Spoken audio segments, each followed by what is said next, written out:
بهذا الكتف راح اطبخ لكم قوز اللحم العراقي ذايب ذوبان. بالبدايه اشرح الكتف بهاي الطريقه حتى اضمن يشرب التتبيله كلها. والبهارات اللي راح استخدمها هيل، قرنفل، بصل مجفف، فلفل اسود، اكليل الجبل، كركم، دارسين. بالطاحونه اخلي جميع البهارات وطحنتهم طحنه على السريع وخلي النتيجه بالنهايه. زيت او زبده راح اخلي عليها ملعقه بهارات واخلطها كل زين. اخلي الكتف على ورق زبده وورق الومنيوم، املح من كل الاطراف وانزل عليه التتبيله واوزعها بهذا الشكل من الطرفين حتى اضمن توصل كل اللحمه. اغلف الكتف كل زين وادخله الفرن درجه حراره 250 فوق وجوا لمده ساعتين. بالطاوه راح اخلي شويه زيت وشعريه وكشمش وملعقه من نفس البهارات. احمس المكونات حمسه سريعه واخلي شويه من الملح واستحقاقهم من الماء واغطيها لحد ما تستوي. ارفعها من النار.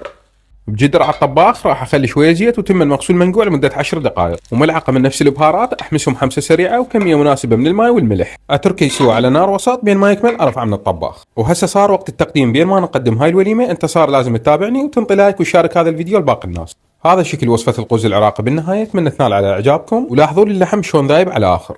وان شاء الله يا رب يسهمكم العافيه. تحياتي لكل شخص شاهد هذا الفيديو.